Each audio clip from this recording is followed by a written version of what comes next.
I'm pretty much spent up. I've not got much of my budget left for the rest of James's weekend, so I'm having to be a little bit more creative with what I'm doing. So what's more creative than art? So I come down to the Arnolfini to see an exhibition called And Then We Pulled the Words Apart, which is down here until the 5th at the Arnolfini. Now, I'm not really an art buff. I don't really know too much about it, but I'm going to speak to Kirsten, and she's going to maybe shed some light on what's going on down here. Hello, Kirsten. Hey. So tell me, what's this all about?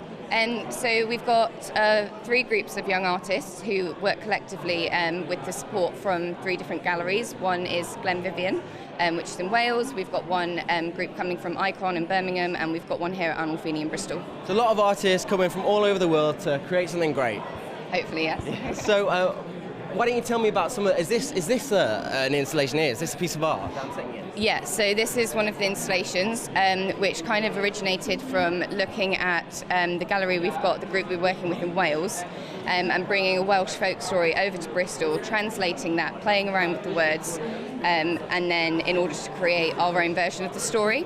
And then we managed to sew that onto the outside of this tent because tents are kind of a meeting place, a place you can exchange stories in. So I can actually hear a story in my ear. Is that what's playing there? Yeah, so they then did a sound recording of the story, which you can see, and then the video is actually found footage from the 50s of a family erecting a tent.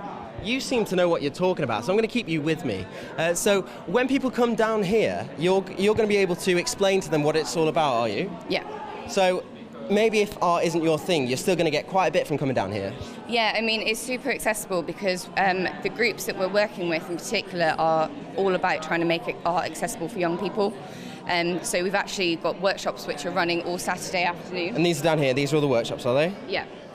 So what you can do is you can come in, you can meet the artists, you can discuss different themes of the exhibition, you can make something, you can actually take that away with you as well. Brilliant, thank you. So if you fancy yourself as a little bit of an artist, you can come down here and actually work with the artists and then take something that you've made away. So I think that's really cool, and I think James is going to love that. But I'm quite interested in this thing over here, so I'm going to find out what it's about. Hello, what's your name? Hi, I'm Charlie. Nice to meet you, Charlie. So is this a piece of art? This is an installation? Yes. Welcome to the Embassy of Nature.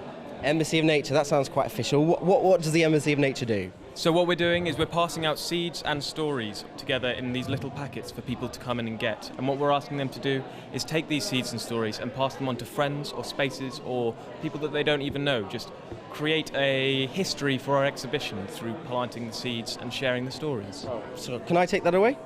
Thank you. So I'm going to take this away and do something arty with it, I guess.